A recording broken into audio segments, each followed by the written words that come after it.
John, did you get the letter from Homeland Security about delays? No. No? Well, it probably did, but I didn't read it. How about Yeah.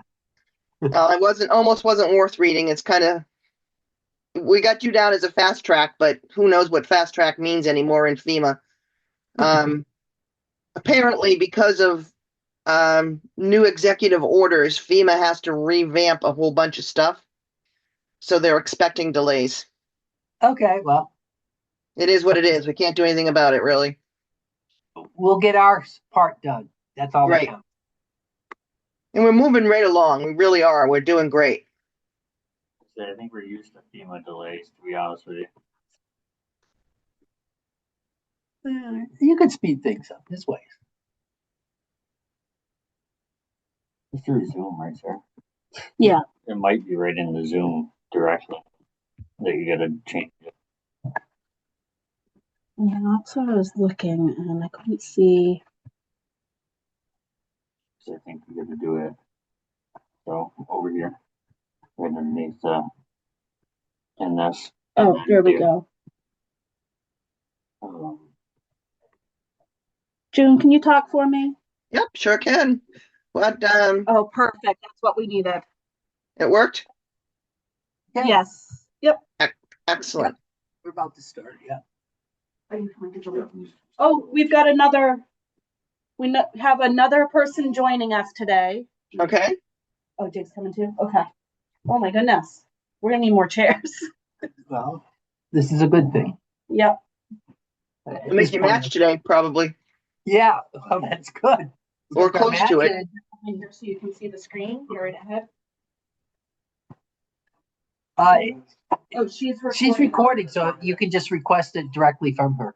Yeah. well, Yeah. So so what'll happen is she'll send me the file and I'll give it to Paul. Is that what it was supposed to be for? Yeah. Okay. Yep, it worked better than the. If you take my chair and sit next to Ryan, and I'll get my own. Who's our newcomer? Okay, so we have Ryan. Hello.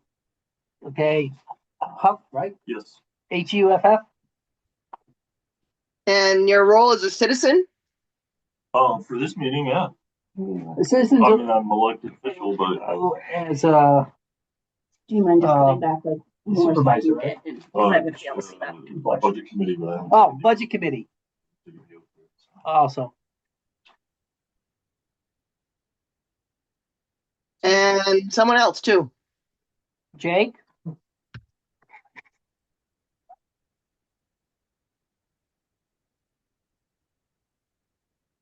Last name maybe it's Jake, not Jay. Jake? Jake. JAKE. Yeah. AB. ABUHAB. Boo has. And your role in the committee? Do you have a role or are you just a citizen? I shouldn't say just a citizen. I use citizen. Citizen.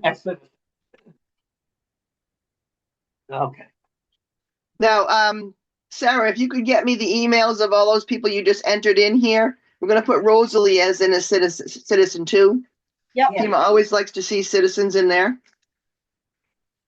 And guess what? Let's see if we made you match. We need almost 4 hours. That's all we need left. So we'll make your match, no problem. Okay, great. Great. Let me just save this right now as today's date instead of February. So what this means is our next meeting, we will make our match, which means the town has no cash to pay for our portion of the grant. Yeah. Correct. Correct. And you'll get fully reimbursed for everything you've paid me as well. Okay. If we're ready to start, we will get going. Okay. June, you sent tables for us to review. I have reviewed it, and there's one thing I want to add, and I have questions on 3 others. Okay. We're going to get to that in just a second, John. I'm going to go ask you for those reviews. The first thing I'll do is introduce myself to those who are newcomers. My name is June Garno. I am the owner of Mapping and Planning Solutions. a very small company. There's just two of us up in Twin Mountain. We do primarily hazard mitigation plans and emergency operations plans, and work with clients all over the state of New Hampshire. So welcome to our meetings. It's always important to have more bodies on board. It does give a better perspective for the plan and also, of course, helps us meet the match. What we're doing today is the hazard mitigation plan as opposed to the emergency operations plan.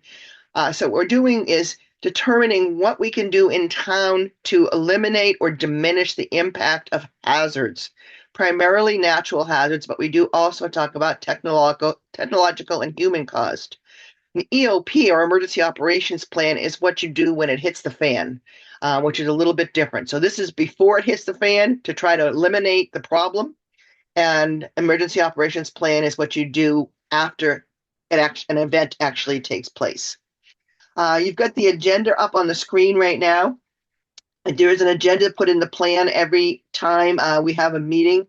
Last time we worked on quite a bit. We worked on hazard descriptions, table 3.2, which we're going to talk about in a minute, table 4.1, which is critical infrastructure, and we did some work on table 7.1. Today we're going to finish our work on table 7.1 and then work on table 6.1 after we review historic hazard identification and critical infrastructure. Now, I know all these table numbers don't mean much to you, but there is a whole series of tables that we work on in order to accomplish the plan. If I'm going too fast, let me know. I do expect this meeting to be a relatively short meeting. I don't think it will take the full 2 hours. Looking further down, we do have very minimal homework. Most of it's for our poor road agent who always gets stuck with more to do than anyone else. And also a request that you send me some digital photos, photos of things that have happened in the community in the past, perhaps road washouts or culvert blowouts, anything you've got, or beautiful pictures of the community so we can use them in the plan. We do have 3 more meetings scheduled. April 24th is our next one. That will be a pretty significant meeting. In that meeting, we will talk about the actual mitigation action items. May 22nd, most likely we'll be doing prioritizing and ranking of those action items. And I don't think we're going to need the June 19th meeting. I think we're all set and won't need that one because we've made such great progress. So that's what our agenda is for today. Let's take a look at our attendance. It's our next step usually. The attendance shows who has come. And Sarah, I don't know if I just asked you that and I was thinking about it, but could you get me the emails for the people who just came in? If you can get those off to me after the meeting, that would be great. Yep. As you can see, I measure how many hours we've done and where we're at. Right now, we only need 3.97 hours to meet our match. Our match was low. It was only $1,000, which is great for a community of your size.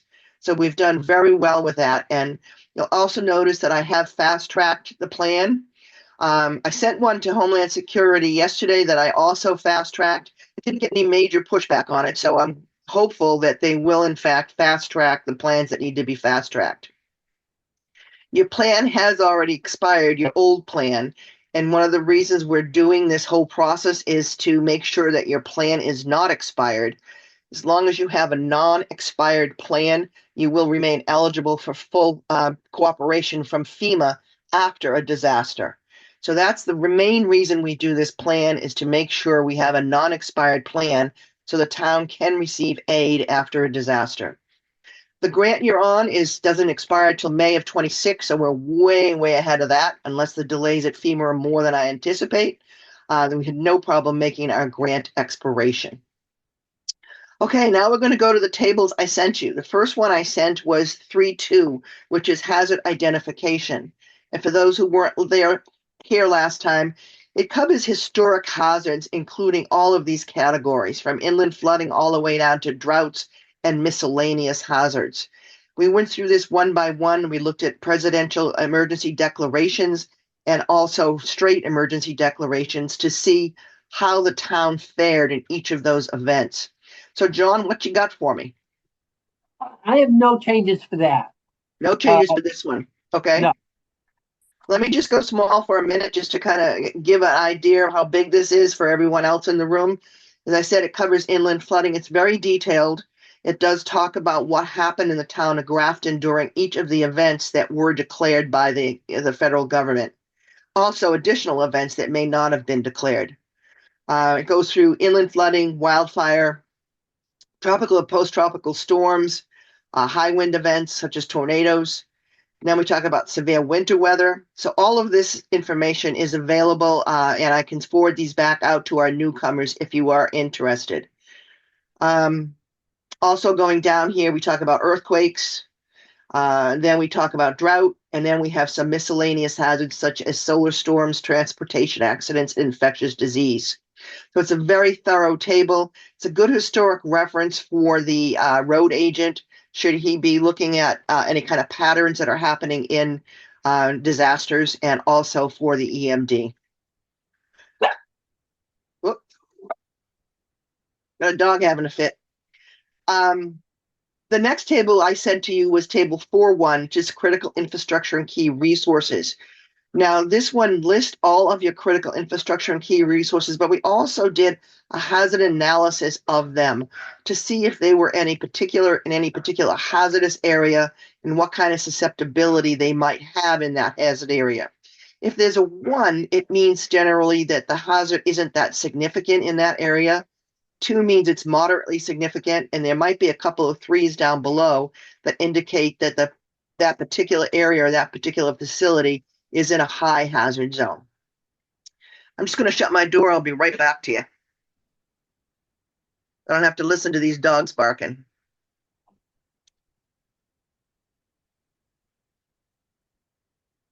We have any threes? Let me see. I don't think we do. No, we don't. Oh, yes, hang on. Half Moon Pond is a Oh, 3. John, you had a couple things for this one. Yeah, further down in the column labeled dams. Dams, here you go. Okay, recreation pond. What's that? It was one I got from DES, I believe. Unless they're talking about Half Moon Pond, I don't know. And then Wolf Ended A and B. Where's that? Okay, let me I don't have the GIS printout here. Those all came from GIS and through DES. I don't know exactly, but I can next time what I'll do, let me make a note of it. I'll add in the GIS information. That might help better. Usually it at least says what river it goes over. Okay. So Yeah. I can get that for the next meeting. Or you can email and I'll double check and fact check it for you. Okay, so we're questioning recreation and the 2 Wolfen dens. Yes. And what did you say about Half Moon? Well, Half Moon Pond is a place where there is some recreation going on, but it's like it's inaccessible during the winter because it's not on town maintained roads. But we've been up there for wildland fires and Couple of ATV accidents. ATV accidents. So yeah, it's not a recreational pond like Grafton Pond, but there's a lot of people that have places there, and we get called to it a few times a year. So I just want to make sure And what they're talking about. There's a dam there, right? Not a Half Moon Pond, no. No, okay, we want to take that. That's not where we want to put it then. I know where we want to put it. Okay. We're going to cut it out and put it down here in facilities to protect. Oh, okay. And you said that is recreation, a recreational pond? Yeah, I mean, Already in there. oh yeah, it's already in there. Is it? Oh yeah, Yeah, collection of summer camps and residences. camps and residents, but yeah, you could go fishing there. Yeah, because technically there is state access to it. We put that as a wildfire risk at 3. Yeah, yep, that's correct. Okay. Is there anything else on this chart? Yeah, we'd like to add another potential resource. Okay. Hammonds, Spell that for me. HAMMONDS. Oh, Hammond. Yeah. What is that? That is recycling. Yeah, they're a recycling facility. Yeah, There's They- some big dump trucks and things like that, right? yeah. But basically, they recycle Construction debris. construction debris and also, Stumps. stumps and fallen trees that, ground up or whatever. They take care of that. Is there any risk there for any hazards? No, that's in the neighboring town, but it's one of our contractors. As needed. What town is it in? It's in Canaan, next door, Orange. or Orange, I should say. Yeah, Canaan, Orange. What's the difference? Canaan, Orange has nothing. Yeah, Orange doesn't have much. I'm working with the town of Springfield. That's one of your bordering towns too, isn't it? Yes. Yeah, it's the first time I've worked with them. Let's add a border to this, and then anything else on this chart. No, that's the only thing I caught so far. Okay, and I will double check these and bring in the GIS dam information. Okay. And I could Alright. view GIS if you send me the raw GIS. I have a application on my computer in the fire station that can view GIS directly. Okay, it probably will. I'll probably just take a snip of it, John, and send it that way. Okay, great. That might be the easiest way to do it, rather than shipping out the shape file. The shape files I get come right from DES. But yeah, I'll see if I can do that too. So, what difference is that DES shape file as opposed to one coming out of emergency or 911? Probably not much difference, although the DES one might have a little bit more information and usually carries coordinates in it and says more detail. But I'm not really sure, to be honest. I know one of my layers in that shape file from the emergency management is from the state highway department, so I know where the roads are exactly. Yep. Okay, but I'm sure this DES layer is another layer there that, quote, has not been shipped to me. But Yeah, I but don't know I'll what see what you emergency send me. management sent to you because they don't send me anything, but I'm pretty sure I would venture to guess anyways that anything that comes directly from DES or directly from DOT as a shapefile may have more information on it than what they distribute through emergency management. Because they get very detailed in those. Yes. Okay. But I work with all of those when I'm doing any kind of analysis or mapping. Okay. Okay, what we're going to do now is go back to our table 7. Now, table 7, for those who weren't here last time, is an analysis of what you did or did not accomplish since your last plan. And what we did with this is we determined, A, was it done? And B, does it need to be done again? If it needs to be done again, we call it deferred, which simply means it's going to be transferred to this plan as a new action item. I'm going to go bigger in a minute to show you, to get a little closer in on this. But we did quite a few, and everything you see with an orange trim on the right means we did it. Also, we're going to do it also in another table, but because we've done it in this one, we'll skip most of the work on it. We just have a little bit left to do on it. So to give you some idea of how this works, I'm going to go bigger. The first action item from your old plan was to do tree trimming and brush trimming. We kept that in here as a deferred item. It's completed and deferred because we said the road agent does take care of that along with DOT Electric Co-op and Eversource. But we don't want to stop that action because of many of the action items we put in. This is one of the better ones because it truly does help diminish the impact from ice storms, wind storms, things of that sort by having tree and brush taken care of. But while I've got you all in the room, I have a quick question for you on tree and brush trimming. Are there any areas of town right now, particularly public facilities, that have an increased amount of debris or trees around them that should be cleared? Brush trimming, is there any, I guess it points to the fire department. Is there any place that gives you some concern because there's so much wooded area around, particularly public facilities? And I know you don't at the town hall and the fire department, but I'm not sure about highway or. I have a concern, and it's really a state address this. The Tewksbury Pond boat landing. The trees are overgrown that our fire trucks won't be able to go to the landing if we need to because the branches are sitting kind of low. Now, what is Tewksbury Pond Landing? Is that it's just a boat launch? It's a boat launch to Tewksbury Pond. Mhm. Okay, so I'm going to put this in as a potential mitigation strategy. We'll talk about it again later and add it in because that's a good clearing, a good place to start. One of the things I want to mention is your plan is also being confirmed as a community wildfire protection plan that may afford the town some opportunities to gain funding from the feds or the state to clear up blowdowns and things of that sort or high fuel loads. So this might be one of those areas that DNCR could focus on and maybe offer you some assistance in getting some of that cleared up. Is Tewksbury Pond Landing public or privately owned?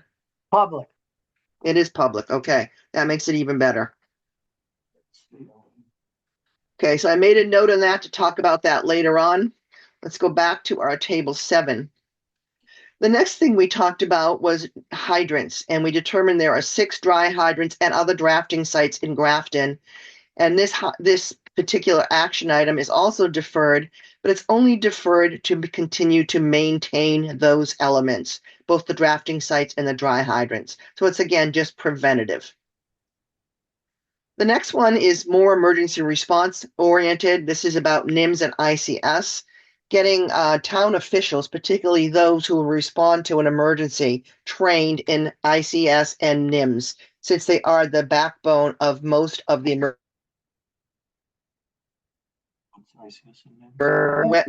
web page. And We're having some audio Okay. issues. I think I'm back. My phone rang, so Okay. it took it off. Oh, okay. Actually, let me shut off my Bluetooth on my phone.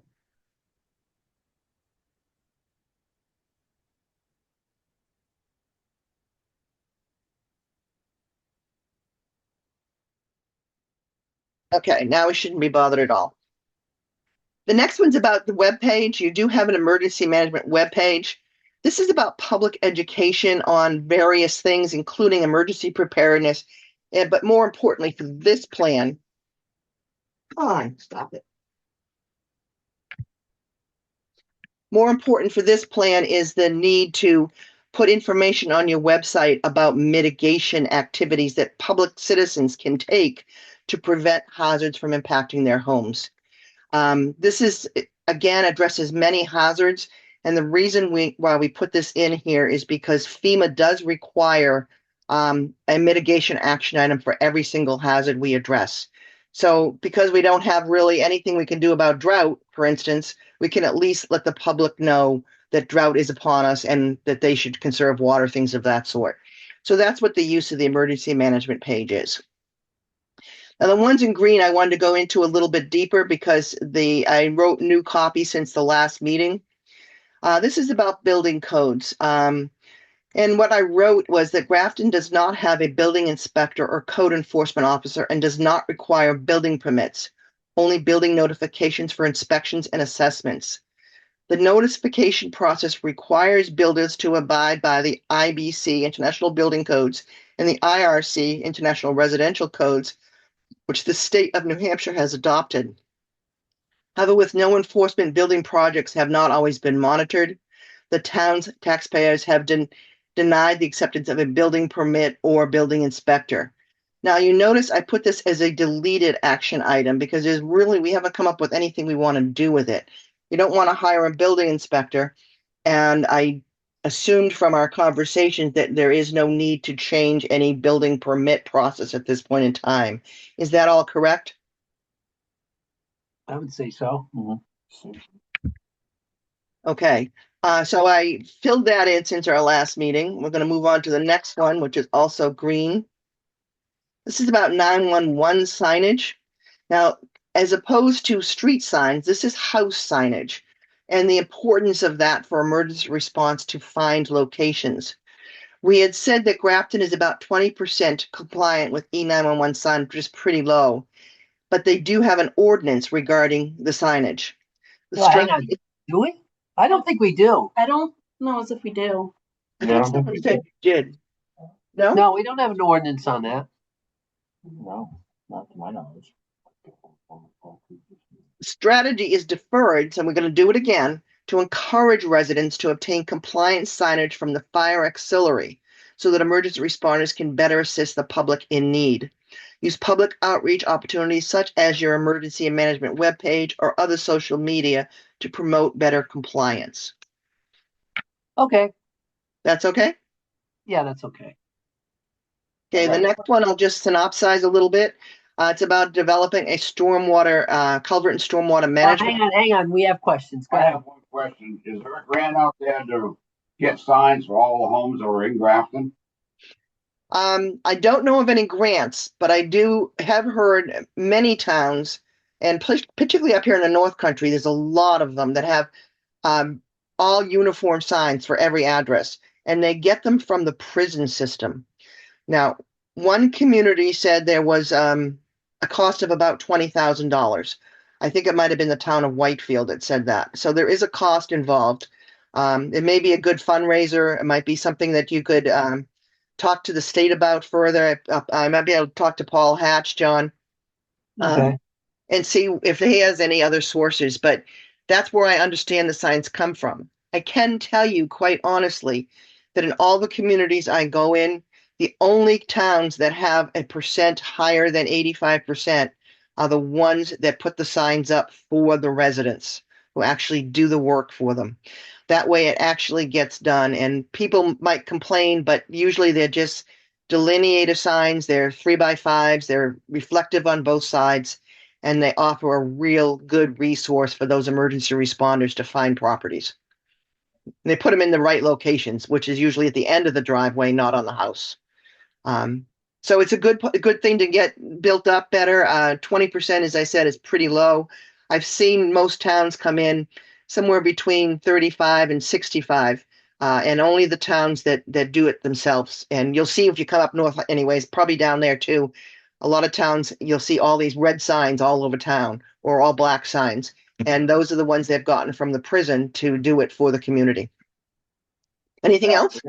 There also is a fundraiser, which I'm gonna bring into Grafton, because Canaan does it with the 911 signs that we make them up there, and people can buy them for $15 or $20. They don't make no money on it, but it's a good source to get all the numbers out to the people. So it's one of the things that are gonna come into Grafton. We're gonna try to get the people encouraged to buy these signs.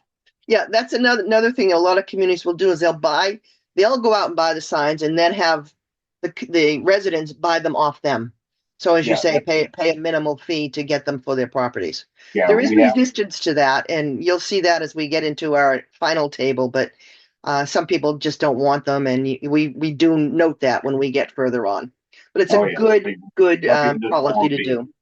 yeah, some people just don't realize the importance of that, being able to see the red signs for responding to medical emergencies or even the fire trucks. Yep. Yeah, it's very important. All right, thank you. You're very welcome. And stop me anytime, and stop me if I'm going too fast. I feel like I'm going a little fast today, so stop me if I am going too fast.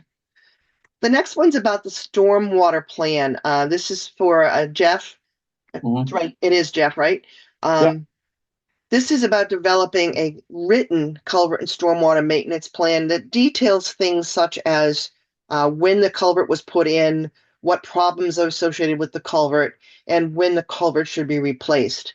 And the reason we requested it be written is in case Jeff isn't around someday and someone else has to figure out what's going on, at least there's a written document. So this is also good preventative medicine for hazards. The next one is about Genesis. Now, Genesis is the state's reverse 911 calling system. This is an emergency preparedness item as opposed to hazard mitigation, but this one is also important, so I leave it in here. This is about getting residents to sign up for Genesis so that they can, in fact, have their phone numbers, emails, and unlisted numbers listed in the system. Otherwise, all Genesis has is hardline phone numbers.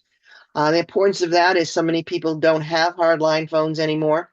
And also, if you're out of the area, you'll still get a notice that something's going on in Grafton. It's really about promoting public education for them to sign up for the program. The next one we did in table 7.1 was about the EOP, updating the emergency operations plan. You are past due for it, and that should be done sometime in the next year or so. And they're important to keep updated because sometimes grants do rely on having a completed EOP.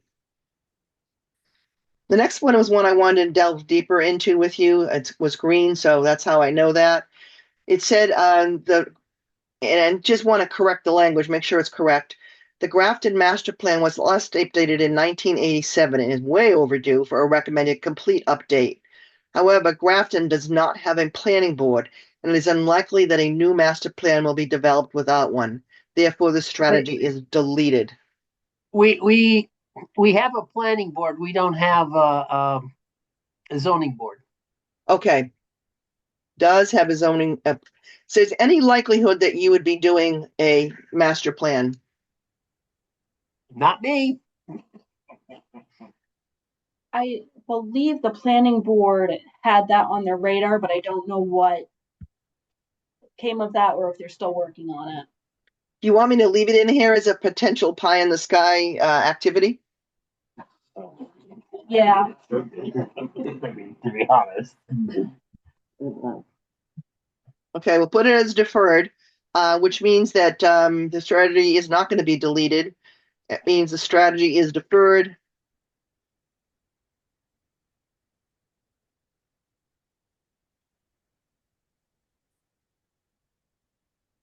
To develop a new master plan. And if it gets done, terrific. If it doesn't, it doesn't. As I say all the time, all of these action items are not going to be monitored by anyone. At one point, FEMA said they were going to, but with their decreased staff and everything right now, there's no chance that anyone's going to monitor your plans. Okay, the next one is about reviewing current subdivision regulations and recommend changes to increase fire suppression. Do you have subdivision regulations? No. I didn't think so. I was surprised to see that in there. So this one here, I think, should be deferred because there are no subdivision regulations. We do have a subdivision regulation. We've got the 2-acre minimum. Yeah, but That's it? Kind of like their state regulations, like, when I just had mine These subdivided. regulations in this town. Well, no, there's subdivision regulations, there's a whole format you need to follow in order to submit a subdivision. yeah, but that's state.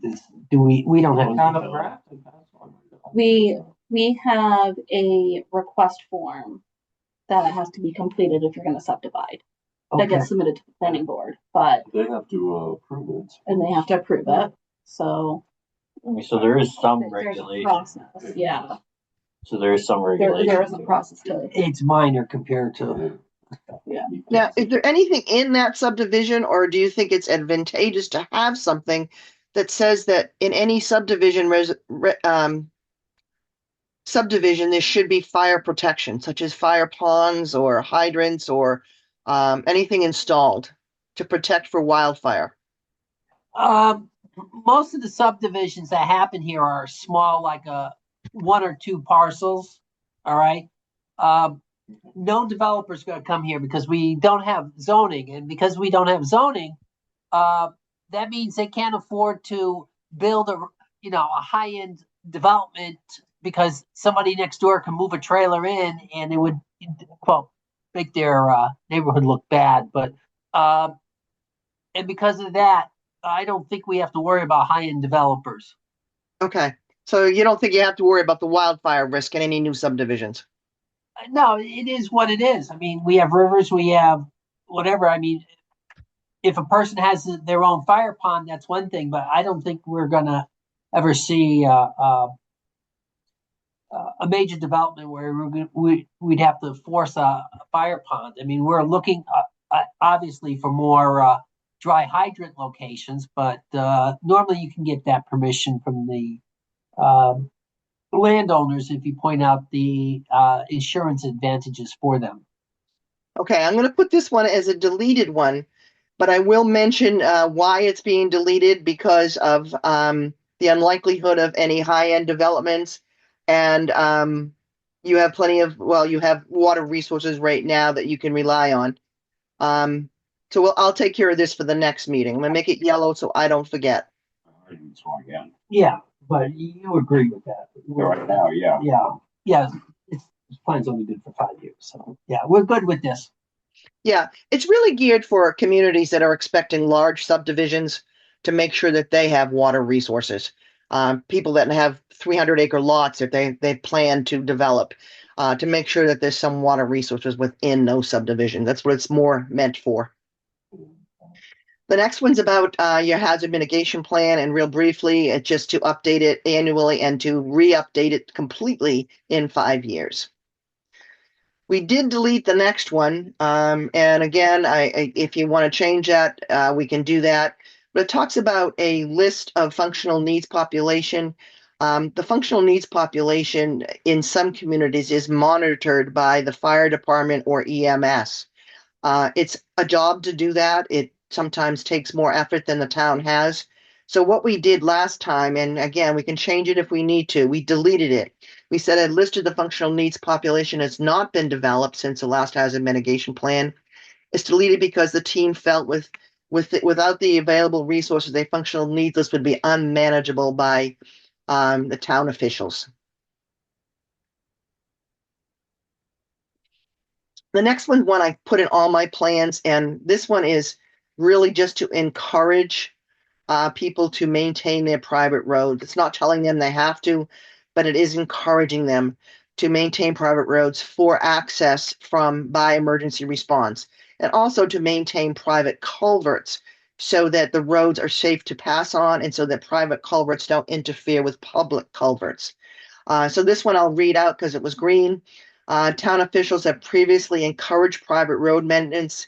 The strategy is deferred, so we'll do it again, to continue to notify residents of the importance of maintaining their roads and culverts to ensure accessibility by emergency responders to prevent the failure of private culverts from flooding town roads. It's noted that driveway permits are required, as is signing a limited liability waiver on private roads. Okay with that one? Yeah. The next one's about promoting FireWise. This is just fire education, and it's part of the Community Wildfire Protection Plan process. So we're just deferring this to get available FireWise brochures to educate homeowners on methods they can use to reduce their homes, and provide a link to FireWise on the emergency management page of the town's website. Also, to occasionally, depending on the season, maybe provide further information to residents about how to keep their yards safe from fire. Flood education. Flood education is just simply that, about educating the citizens about flood mitigation techniques they can take. Grafton is not a member of the National Flood Insurance Program and does not have a flood ordinance. So this really is just educational about flood mitigation. The next one, you were supposed to do a letter of intent to actually repair some areas, Prescott Hill Road, Wild Meadow Road, Riddle Hill Road, and other smaller roads where there was flooding and wind damage. So what I wrote here, and again, we'll change it if we need to, the HMP-GP grant was not obtained to repair Prescott Hill, Wild Meadow, Riddle Hill Road as suggested in the prior hazard mitigation plan. The strategy is deferred to do again to seek grant funding and repair for at least these 3 roads. Jeff, does that sound reasonable? I think Prescott's already been taken care of. No. I think the bridge by Island Road, Island Pond Road, Okay. that bridge needs to be repaired. That's old.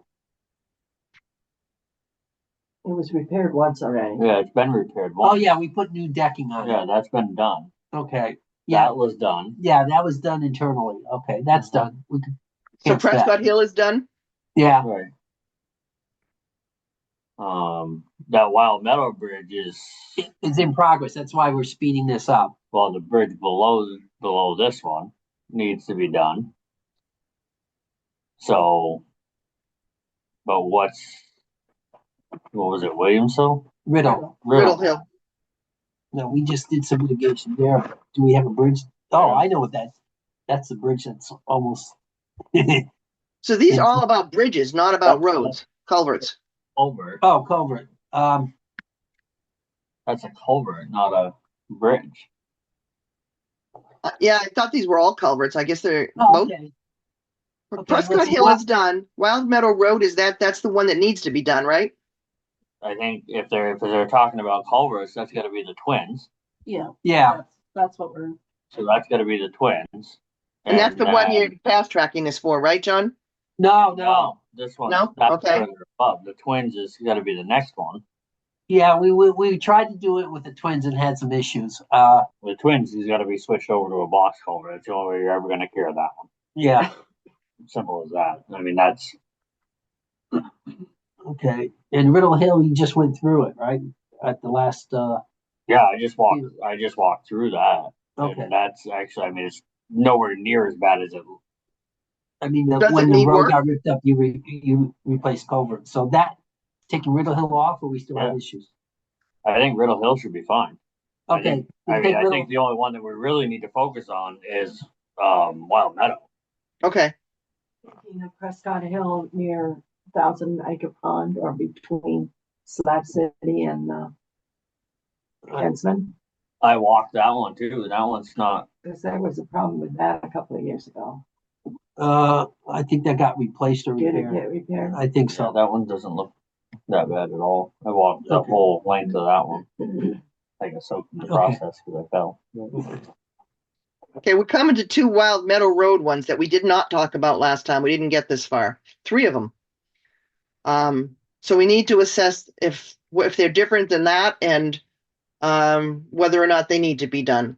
So these are 3 that we did not get to last time. The first one is improve the flow of stormwater on Wild Meadow Road by upgrading the aging 3x5 stone culvert with a 7-inch round metal culvert. Was that done? Do you know? You mean 7 foot, not 7 inch. 7 foot. So yeah. That's the one that we're doing. that's the one we're doing. No, it isn't. No, No. the one below it's the one we're doing. So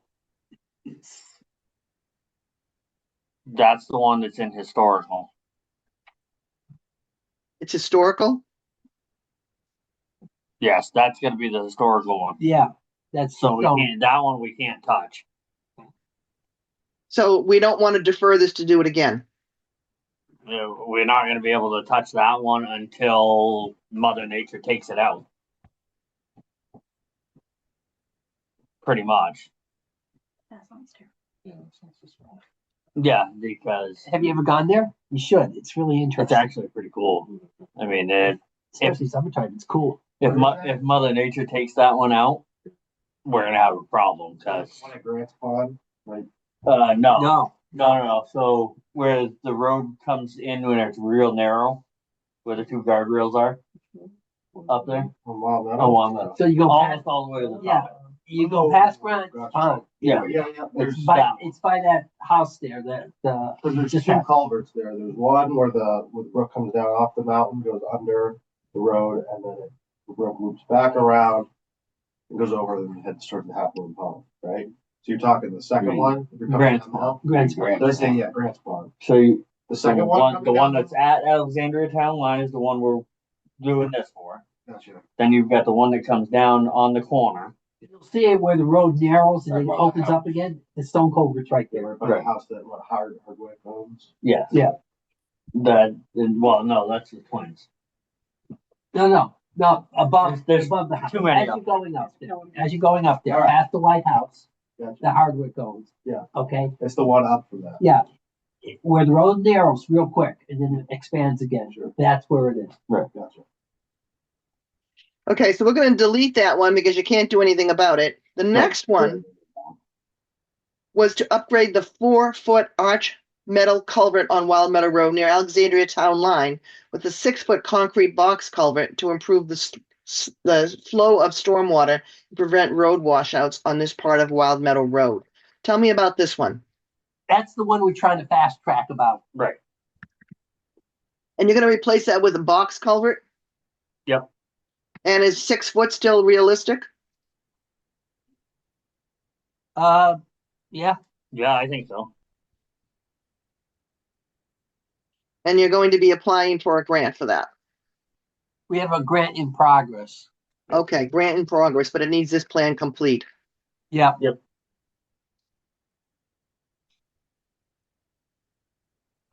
Okay, and everything else is the same. It's still a 4-inch arch metal, so I can write all that up for you. Yeah.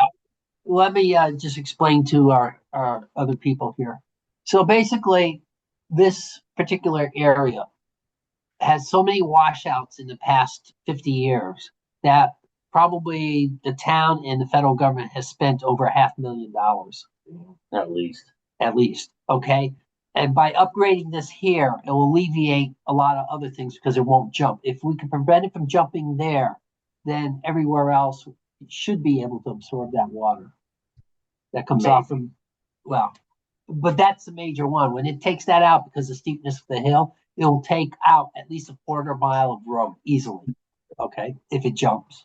So our purpose of expanding this and making it bigger is to correct that so it doesn't take out that much road, because that's another alternative way for us to evacuate Grafton is go up over the hill to Alexandria in the event that the Danbury Grafton line is flooded, which I've seen it flooded in the past. Okay, go ahead. Okay.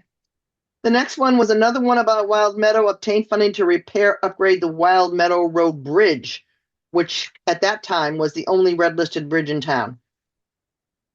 That's the It's, lower one. it's below. still red listed. It's still red listed? That's just past Wentworth, correct? Going up. Yeah. And is it to repair it, upgrade it, replace it? Replace it. And would it be longer, wider? What would it be replaced with? So it would be probably the angle would be changed It's going to be wider and be wider. because the state has minimum requirements. Mhm. And have you applied for a grant for this one yet? Negative. We got to finish up that box culvert up top before we can do anything further. Okay, now on this one, is the problem that it's just an aging bridge, or is there Yes. erosion or anything else happening? No, it's just an aging bridge. That one hasn't shown signs of erosion yet. Okay, great. Gives us a lot to work with. Good mitigation. The next one was about lobbying the Department of Natural Cultural Resources, formerly DRED, to better maintain the culverts on the rail trail in order to mitigate flooding and improve the flow of stormwater. Do you know if you've ever done that lobbying, ever asked DNCR to do the maintenance, and have they ever done any maintenance? God, They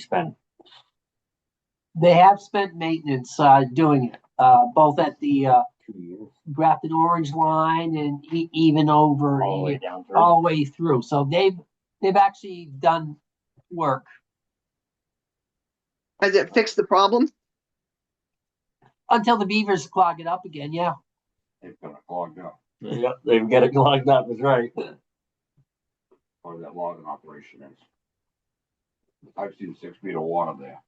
Do you think there's any need to lobby DNCR anymore? Do you think that work has been done? No, they're gonna need to just keep on top of it or kill all the beavers. Their choice. Shot no works great. I'll just say monitor it. Okay. The next one looks like it's about joining the NFIP. Review the need to join the NFIP. Nope.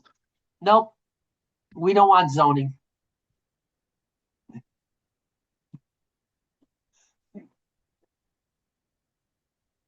That's a You haven't requirement. had Dollar General yet?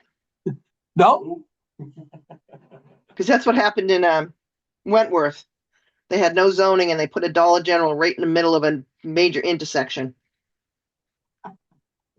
Okay, the next one is about Prescott Hill near the recreation fields by upgrading the current drainage system with 3 15 by 14 by 40 culverts and eliminate the dip in the road by building the road up about 3 feet to improve the flow of stormwater. It Completed. was affected by October 2017 and covered by the disaster. It's been completed. Been completed. Yes. Great. I'll write that one up. And the last one was about improving twin arch metal culverts on Davis Road with precast concrete box culvert to improve the flow of stormwater and eliminate flooding. You know which one that is. Because it's rotted on the bottom already. Yeah, that's why all the towns putting in bridges. That should still be on there. Needs to be deferred, but it needs to be still on there. Okay. So you still want to keep this to do it again? Yeah. Okay, got it. Great. Well, that's all of table 7. So that's excellent. I'll write up all those yellow ones and I'll send this off to you for your review.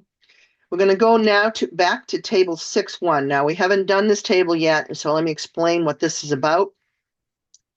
This particular table is listing what's already in town that works to be a capability for the town, that helps the town manage hazards. So we're going to look at things that are already in place and determine how good they're working. And if they're not working well, we're going to determine whether or not they need to be deferred again to this plan to do something to improve it. So you can see the column where it says improvements needed. We're going to write in there what kind of improvements are needed. Now, all of these that are in orange, all we're going to do is determine how effective they currently are. And the key to effectiveness is up at the top of the chart. Excellent means the program works as intended and it exceeds its goals. If the program is good, it works as intended and meets its goals. If it's inadequate, the program does not work as intended and does not meet its goals. Or if it's poor, the program does not work as intended and often falls short of its goals or may present unintended consequences. So those are the criteria we're going to use to assess these. The first few are going to be very easy because we're just doing the assessment. Then we're going to look a little bit closer at a few others. I'm going to hide this top column and then freeze this top pane so we can slide through this without any confusion. So the first one is tree and brush trimming. The only question we have on here, because we've already discussed it, is whether or not the program is excellent, good, inadequate, or poor. Works great when you have the help to do it. So it's help that's the problem. We'll address that later in another table. I would say, what if they- I would say at this point it's good. I think the electric company does a great job sending contractors in to clear the lines. I think what we need is probably, again, that's a manpower issue, but our local culverts and drainage ditches probably need to be cleared out a little bit more often. Okay, I think that Other comes than up. that, I think that comes up later, John. I'm pretty sure. If Okay. not, we'll mention it in table 9.1 for sure.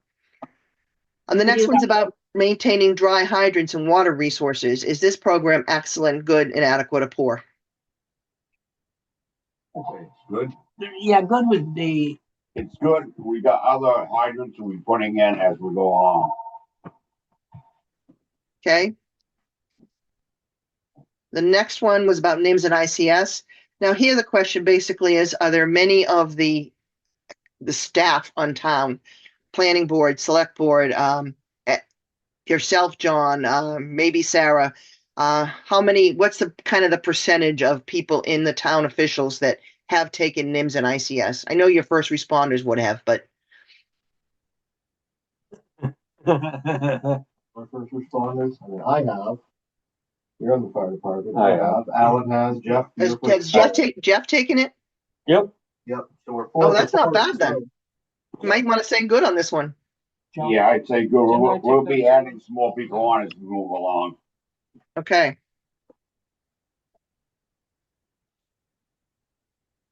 The next one is public education. This is about your website.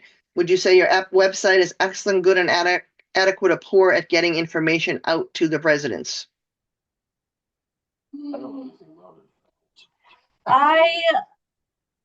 I would say good. I mean, we have it and we use it. It's just a matter of whether or not the public Look at it. goes Sees it. in. Yeah. Yeah. Yeah. Okay, because I've seen the thing. I think people do more and more. I've seen some of that talk going through. We Um, don't have a lot of high traffic on the website.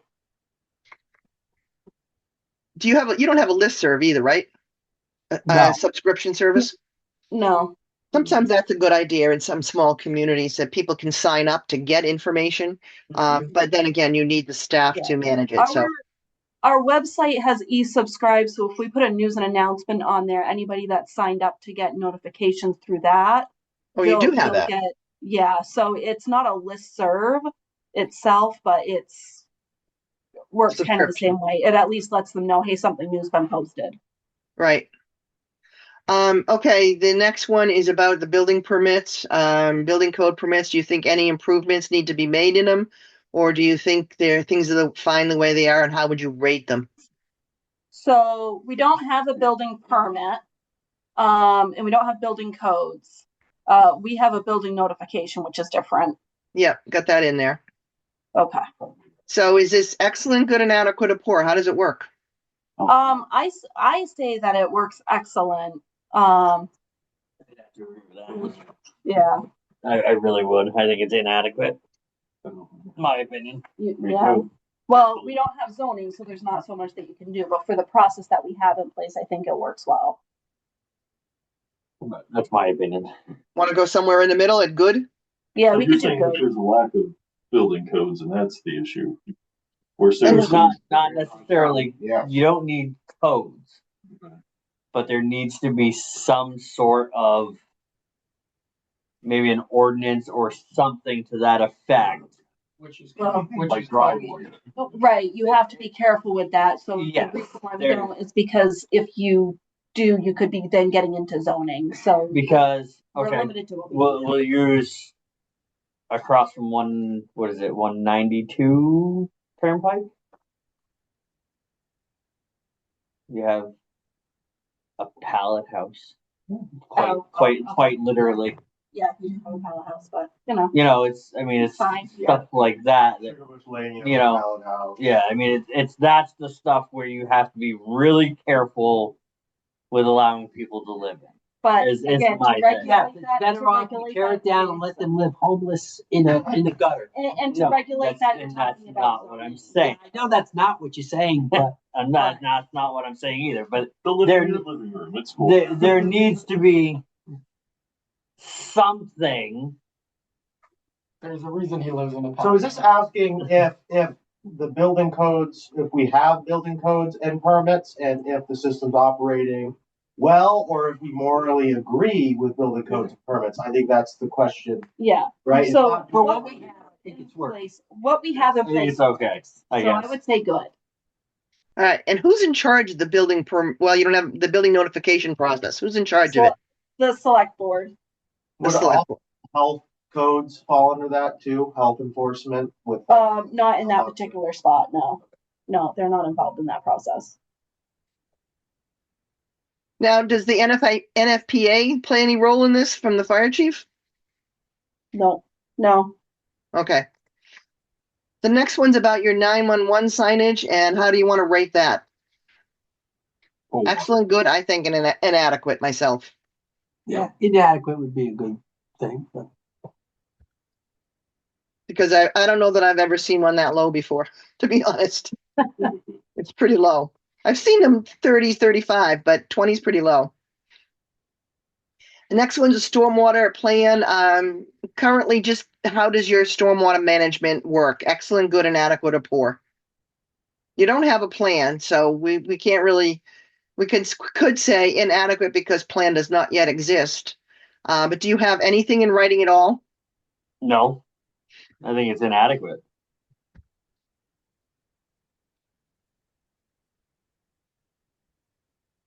Okay.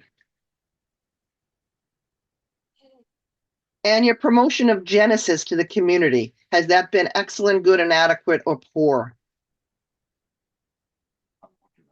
I couldn't even find anything on it. I'd say inadequate. Put a simple up on the landing page. Yeah.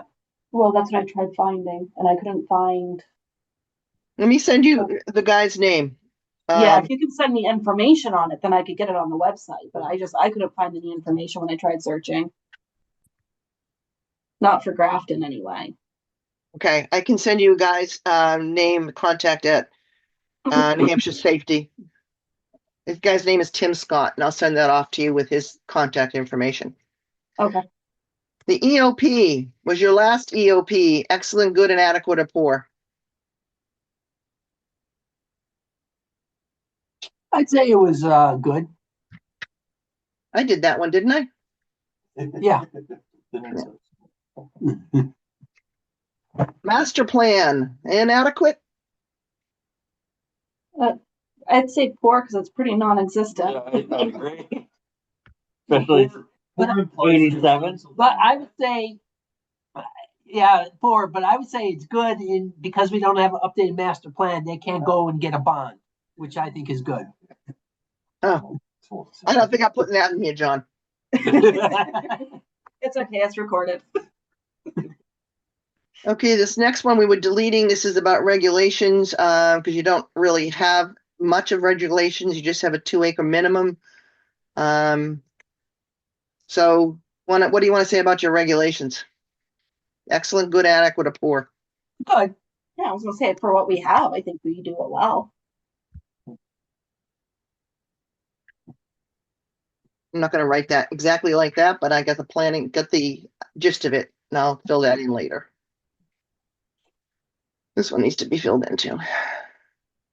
Can I just maybe ask one clarifying question? When you say Yeah. subdivision, you're saying like you said, 300 acres and 300 homes or something. You have 100 acres and you're going to split off a little bit of land to sell to somebody. That's what we're calling subdivision. That's usually called a minor subdivision. Yeah, that's what we have. That's all we Yeah. do is minor. Yeah. Whereas a full subdivision, and again, there's examples of that in some of my other towns where they'll take a 100-acre lot and they'll turn it into 20 subdivisions, 20 lots. And that's what we're talking about for major subdivisions. I mean, it could happen, but we The historically likeliness have is not had it. I mean, I think the biggest one I can think of is the one on Bullock's Crossing, where there's like a good 7 lots that have been created years ago, and there's that road. But other than that, I can't think of really any major subdivisions to speak of. Yeah. Even that wasn't that all bought all at once though. And that, Well, yeah, John that had a good point. If you don't have any zoning, then investing money in a subdivision and then not being able to control what goes in it is an issue. And people may not want to invest in that kind of a subdivision unless they can control what goes in that subdivision. In other words, a trailer on one lot and a $400,000 home on another lot. It kind of is contrary to each other. Yep. Okay, the hazard mitigation plan, excellent, good, and adequate, or poor. Your last one. I'd say excellent. It covered all the topics that we needed to be aware of. Whether we acted on them, that's another story. But yeah, the plan was good. Excellent. Excellent. You did a little bit. Some towns I go into haven't done anything from their last hazard mitigation plan. You have. Okay, the next one's about bridges, and we haven't done this one yet. So this is all brand new stuff. I put improvements needed, and the blue just is sample language, so we can tweak this any way we have to. The Grafton Road agent has established a short and long-term bridge maintenance and replacement schedule. There are 2 red-listed bridges in town, the Wild Meadow and Riddle Hill Road bridges. The strategy is deferred to replace these bridges when bridge aid is available from the state. Is that a true statement?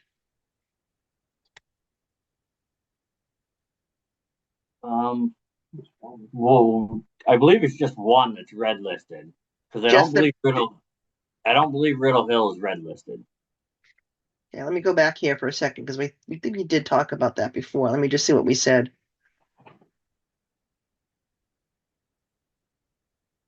Riddle Hill Road, Davis Road, 2 large culverts, not a bridge, bottom rotted out. Okay. Sarah will check with the state and whether or not it's red listed, and apparently it's not. So let's go back over here. So Riddle Hill is not red listed. We'll take that out. We'll just leave this Wild Meadow. Is this the same double culvert, the box culvert issue? No, This is a whole different thing. This is a whole bridge. What about the dam bridge? Nothing twice that, didn't That's on Millbrook. Yeah, dam bridge. There's reasons it's called. It's called the dam. Yeah, I mean, realistically, that bridge needs to be raised. Yeah. I mean Oh, I know. The very end of Millbrook. is what we're talking that about. whole bridge needs to be raised. That whole road needs to be raised, and it needs to be. A lot Right. of work. I mean, that's That's a major. a major overhaul. And what road is that? That's Millbrook Road. So Millbrook Road is another, is that a bridge? Yep. Second bridge in. It needs to be, replaced? Raised. Replaced and raised. And that is to prevent what? To prevent debris damming. Yeah, the bridge turning into a dam. That's why we call it a dam. Yeah. bridge. Yeah, Yeah. It's wide enough. Okay, and the Yeah, that'd be idea wider of that than is to, do that when bridge money is available? Correct. Okay, let me see if I can write up that for the next time.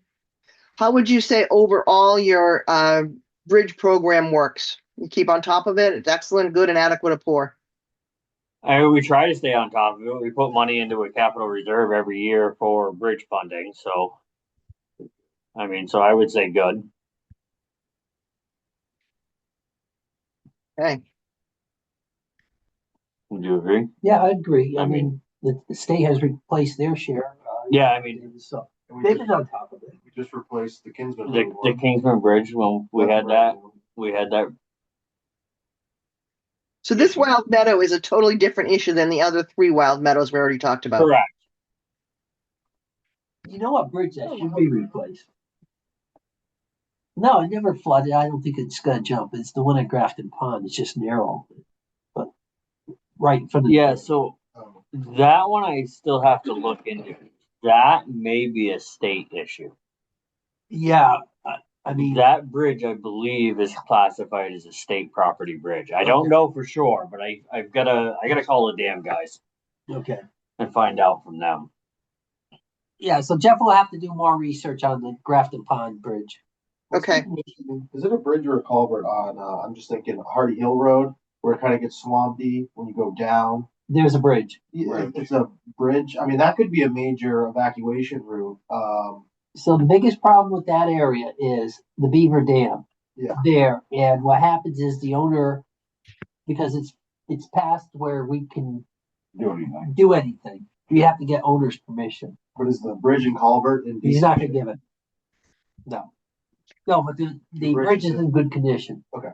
But We don't need a landowner person. We own right to the edge past. As long as he's about 25, that, doesn't matter. We own from the guardrails over. I think that land just changed hands too. So as long as we come across the guardrails and out onto that dam,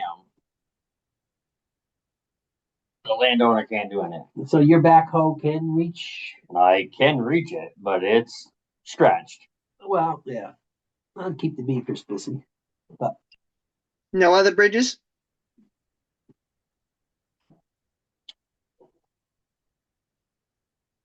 Does the town own the one on Ruggles Mine Road, that culvert? Yep.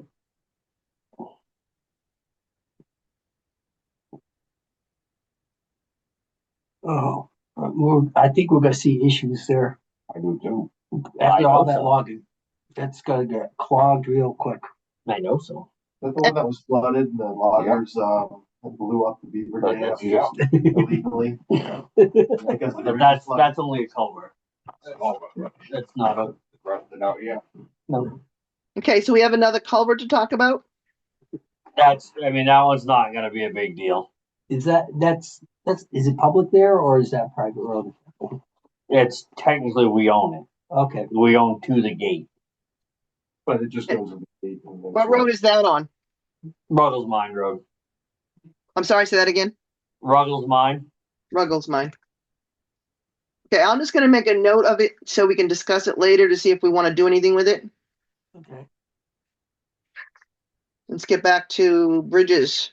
So for bridges, what I ended up with is Wild Meadow and Millbrook Road Bridge. And we'll discuss Grafton Pond Bridge, maybe a state bridge. We'll discuss that later. Yep. Okay, the next one's about some of these are very simple ones, just simple things that are capabilities that exist, and usually they don't need improvement. Some of them do, some of them don't. But this is about the system with Forest and Lands, DNCR, the local fire warden works well. The public knows fire permitting requirements and can get permits online. That's the big question. Can people get permits online in Grafton, or do you have to go to a fire warden? Yes. Okay, and how does the program work?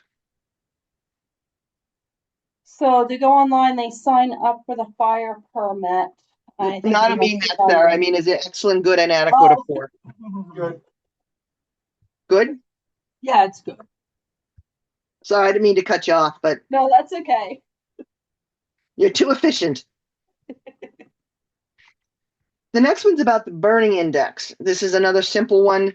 The fire department receives regular notification of the burning index via email from Forest and Lands. Notification is made daily during fire danger sign.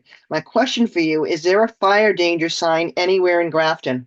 Yes, Where is it? in front of the fire station. What's that road? Main, Route 4. Yeah, it's right there.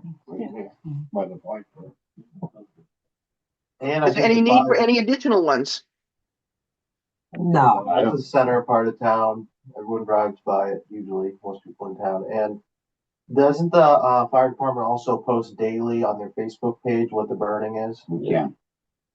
And It is. because I've gone on where I'm Every day. gonna burn and I'll go and look to see what the danger is, and it's right on the Facebook page. yeah, Ken's pretty good about that. Okay, I'll add that in there too. So right now, would you say letting know the burning index is excellent, good, and adequate, or poor? I'd say excellent. Excellent. Yeah, I agree.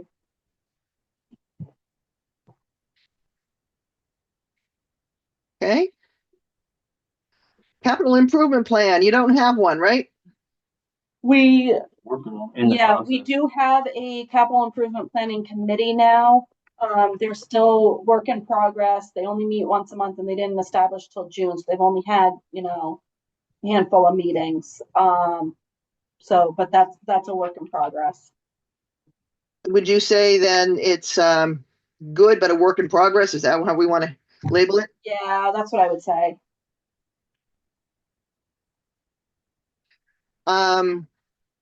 And is this safe to say? The Grafton Capital Improvement Program is being revitalized, reviewed, and updated? Or Yes. that's okay? CIP reviewed to ensure the program's goals and achieve the strategies deferred to revitalize the CIP. Review this plan, so integrate this plan with the CIP upon its approval when it is done. Is that okay? Yeah. Yep. So this is going to be improvements needed. And this one sounds like it's in good shape, so we'll make it all black. Capital reserve funds, select board. Do they work excellent, good, and adequate, or poor? I would say they work excellent. Okay, let me read the language over here, the blue language. So you probably don't need any improvements in them. Usually the only improvement I see for capital reserve funds is to add more money to them. Town's capital reserve funds are set aside each year budget time to assist the town's departments with planned purchases of equipment and supplies or in emergencies. Capital reserve funds work well and are part of the town warrant at the annual town meeting. Is that all accurate? Yep. Okay, I'm also going to add in here that you have a capital reserve fund for bridges. Do you have one for the fire department equipment? Yes, Now, how about highway yes, Yes. and police? yes, Yeah. and ambulance. Great. I'll write that up a little bit better.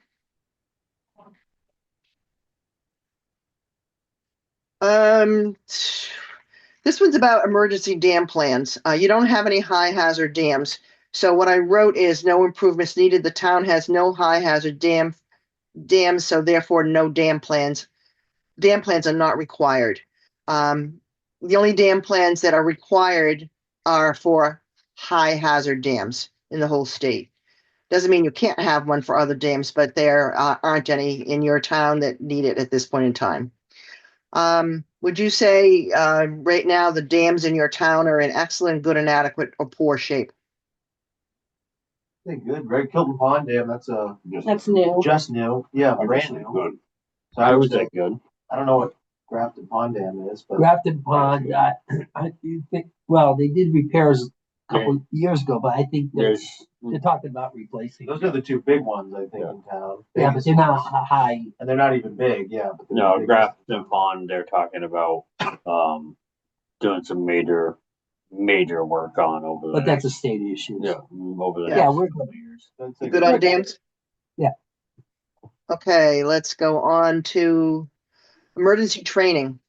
Now, emergency training is emergency response as opposed to preparedness, but as opposed to mitigation. But I like to keep it in because we do want to continue to recognize continuity of government and continuity of operations. So what I wrote here, and let me know if I'm right or wrong. Training of all fire responders includes many aspects of emergency response, including EMS, confined space, wildfire, and hazmat training. Fire and EMS training is done locally or through the Upper Valley Regional Emergency Services Association, the State of New Hampshire Fire and EMS training facilities, or the Fire Academy. Police training includes many aspects of law enforcement response, including active shooter and terrorism. Police training is done locally or through the New Hampshire Police Academy. Although training is preparedness, not mitigation, emergency responder training was deferred to continue for the life of the plan. I'd say that's Yeah. good. Okay, and how would you say training is? Excellent, good, inadequate, or poor? I'd say it's good.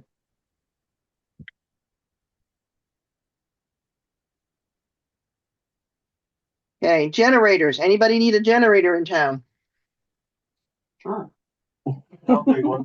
I don't mean citizens, I mean facilities. Do you have a generator at the town hall? Yes, not town hall, but we do have it at the fire station and the highway department. Yeah, and the fire station, runs the town offices and the police station. So the police station, fire station, and town office are covered with one generator. Yeah, And the highway department has a generator. Yep. You have a little school in town, I forget. no, No, Okay, so there's no place else you need a generator. We have backup Transfer, generators. transfer station. Don't know. Do you need one? only if you want to use the trash compactor, but no, you don't. I mean, they just closed for the day, open another day. Another day. Yeah. Pretty good on I think pretty that's good on generators then? You to have a backup generator here since at the fire department, since it runs a lot of stuff. And what's like our fuel supply for it? Like how long would it last? I guess. I calculated it would last a week. Okay, because I imagine if there was some sort of disaster and we needed to shelter people, I would say the fire department would be the best spot, in my opinion. Yeah. My personal opinion, I think that needs to be put on a warrant to have a standalone generator put in for both the buildings. So it comes on automatically. but necessity, what we have works. Yes. It does, but that generator that's we in have there is ancient. Which one? The one that's in the fire station. There's nothing wrong with it. Yeah, it's only got the controller got updated when it had to be repaired, but there's nothing wrong with the generator. It's just wires and the motor that. You know, it's an old Ford motor, but it's very efficient. But I mean, Is there a wish list for a $35,000 generator? What's that? Is there a wish list? I mean, is the wish that there would be a separate generator for the town office? And No, it doesn't make any sense. No. No, I think we're good. we're good? Okay, so I'm gonna say on generators, it sounds like you're either an excellent or a good state. I would say we're at a good state. I mean, excellent would be the auto start and everything like that. Yeah. Okay, gotta write that one up for you. Well, we have a couple of generators at the fire station. One in the rescue, which we could drive up. We just need to build adapters. Yeah, so there are backup. Oh yeah, yeah. Backups. And then fuel supply for them to run, you said. It's gasoline, It's Yeah, gas, it yeah. is. Okay. but the main generator is propane. Okay. Okay, that will be a week. Okay, any gasoline generators, So if there was a disaster, we need to use the fire station for housing people, Mine's diesel. we would have Yeah. a week's supply of, and then that generator would also be able to run, I don't know what the heating system's like, but would there be heat in the fire station? Yes. If we didn't have power for, yes. Okay. Because Yeah. it's a very efficient propane heating system. Gotcha. You just need electricity to run the motors for the hydronic system. I'd say good then, yeah. And by the way, as someone mentioned, the fire station as the primary EOC and shelter, and they are designated as that right now. Secondary shelter would be town office, town hall as a fallback. Secondary EOC, secondary shelter would be town offices and highway garage. And we did note that they all have generators. Not the town hall though, right? Does the town hall? No, No. no, Yeah, but that could be a tiny little generator. Anyone could take over there and run Yeah. that, no problem. Okay, the next one is about life safety and fire codes. This is about the NFPA and the New Hampshire Fire Codes. We say they guide the Grafton Fire Department. And we say in here to inspect all commercial, public assembly, and rental properties of 3 units or more. That is actually my question for you. Is that accurate in your mind from the fire chief? it was when I was a fire chief. And then we go on to say the Grafton Fire Department does its best to provide timely inspections based on available staffing. Yeah, I would say Yeah, that's a fair it's statement. gonna happen. And how would you say your inspection service works? Excellent, I'd good, and say- adequate, or poor? I'd say good. At the time when I was chief, I don't know what's going on. Poor Alan here has just got on I last just week. went on last week, so. I A gotta newbie, work. a newbie. I'm not newbie to the service, that's for sure. I've been on the fire department since 1972 in other towns. Just a newbie in this one. I'm coming back. I started here. As I say, he's back. I started here 35 years, 50 Wow. years ago, yeah. The next one's about mutual aid. This is also emergency response, not mitigation, but we like to keep it in. It's usually no improvements needed. The Grafton Fire Department has a mutual aid agreement with Upper Valley Regional Services, Emergency Services. Grafton Police Department has mutual aid agreements with surrounding towns and Hampshire State Police at Troop F, the Grafton County Sheriff's Office, and Fish and Game. The Highway Department is a member of the Public Works Mutual Aid Association, and Grafton Ambulance performs EMS services and medical transportation. All mutual aid systems in Grafton work well. Does that pretty much say it for you? Yeah. Yes. Yeah, And would you say it's excellent or good? Mutual aid. I think we work really well with other towns and we help other towns out too, so I would say excellent. Yeah, it usually gets excellence.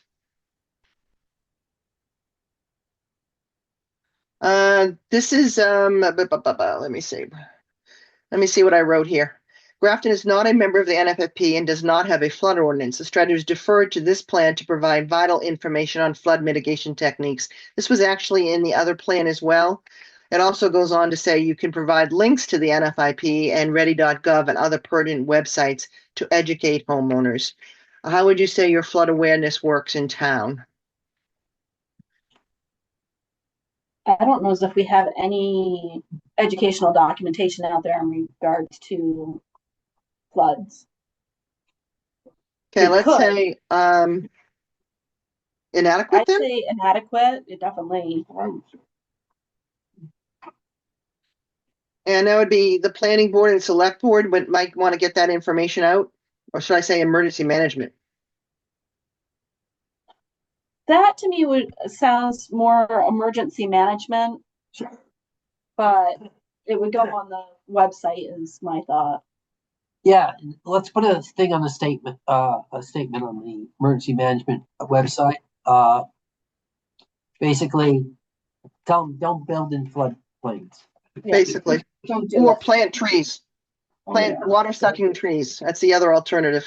Idiot. We're not dolphins. Don't plant orchards in floodplains, right? Oh, they're fine. Oh, they're fine. Okay.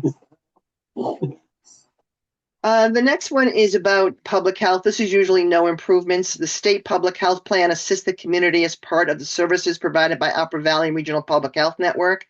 Grafton Health Officer attends public meetings whenever possible. It's usually no improvements needed. Yeah. Yeah, our health officer does really well. So I want to say excellent or good on this one. I would say excellent. Okay.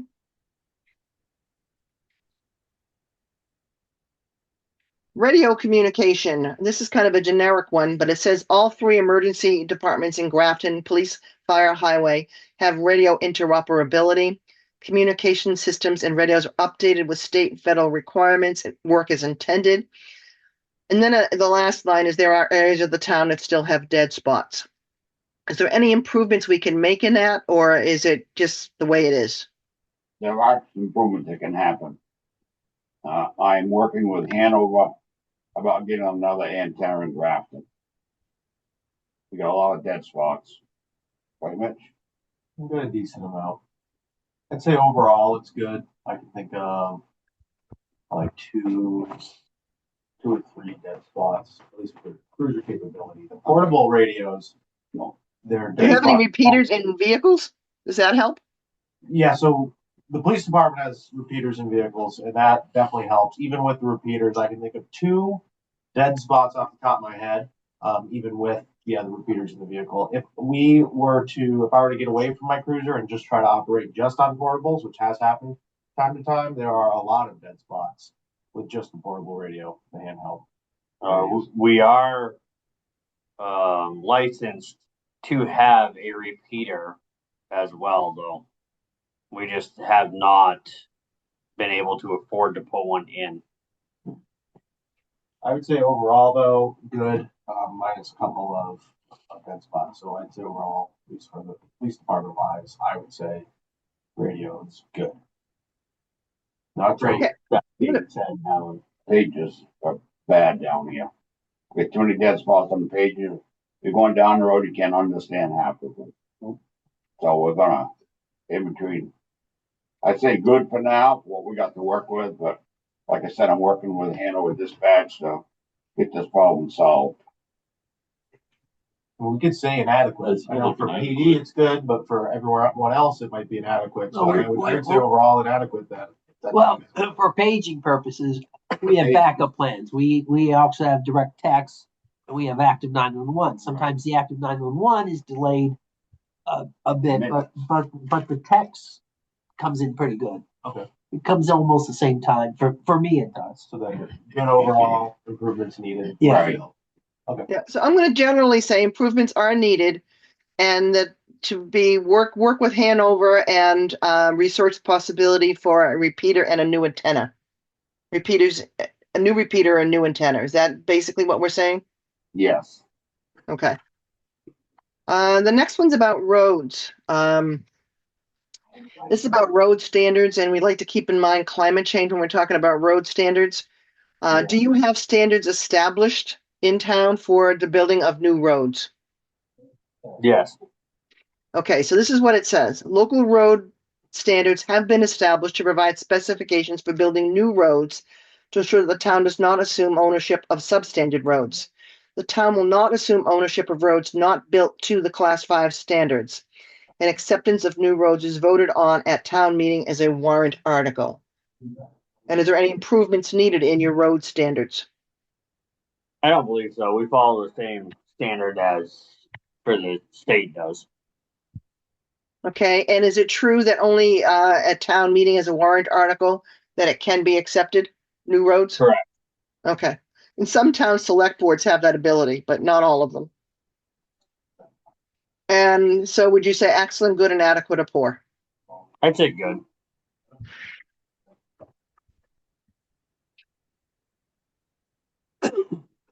Okay. Shoreline Water Quality Protection Act. Sometimes I take this one right out. Town of Grafton follows and exceeds the Shoreland Water Quality Protection Act regulations. Compliance with the act is encouraged However, enforcement may not always be optimal with no building inspector or code enforcement officer. It's usually no improvements needed. And we don't, just the question here is, do you follow or exceed the Shoreline Quality Protection Act regulations? I think we can take that out. Take it out? Because we ignore it. Take it right out. I don't have a problem taking this one out. And we've only got one more left, and that is social media. And what I wrote here was there are. Wait a minute. You said there's a Facebook page. Let me go back over here for a second. Yeah. You have a Facebook page for what? Fire? That's only the fire department, and they do it on their own. The police department does have a Facebook page. But you don't use it. We don't use it often, for certain things. We do, but it's not like a daily post or anything. It's probably a post every couple of months. Do you think improvement needs to be made in your social media accounts? Well, they use it to gather information on people. So for the better part on a town side, we prefer not to use social media and defer to the website for town information. I can tell you, I don't use social media for anything.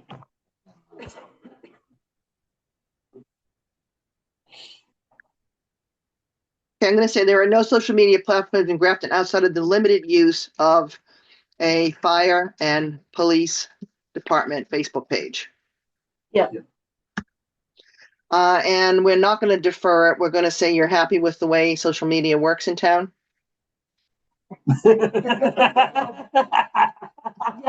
yeah. Is that funny? Some few comments, but I won't. I'll keep my comments to myself.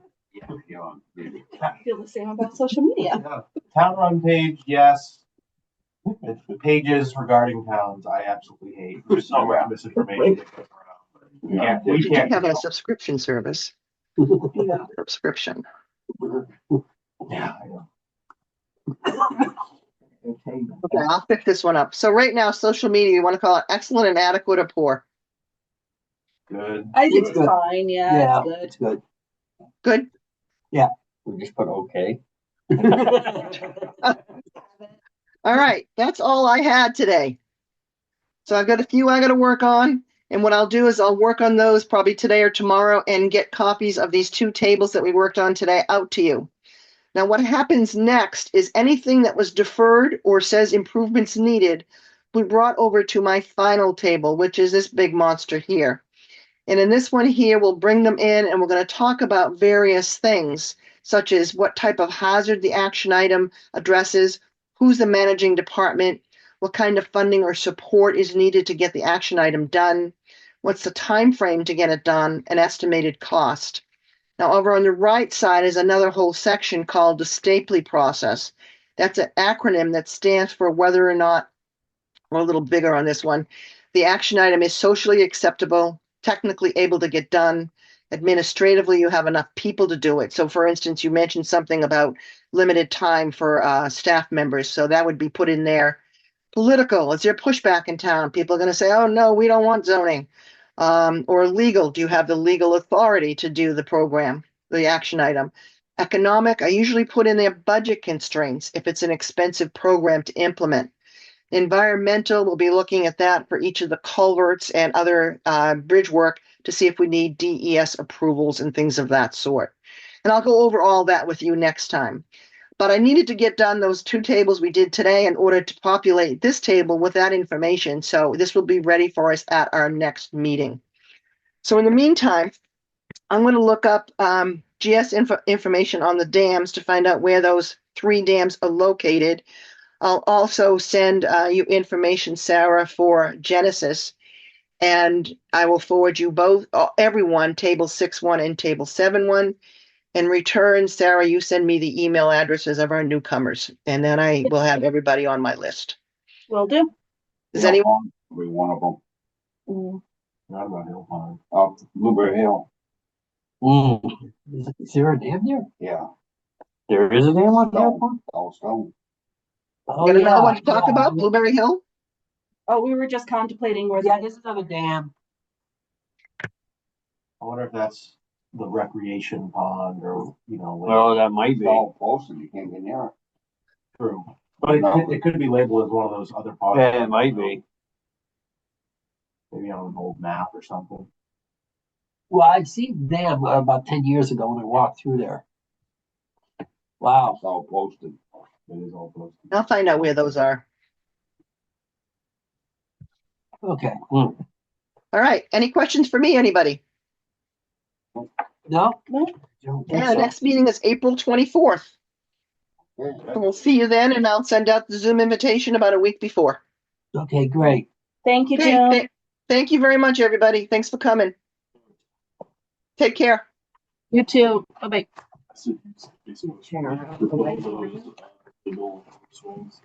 Wow. Yeah.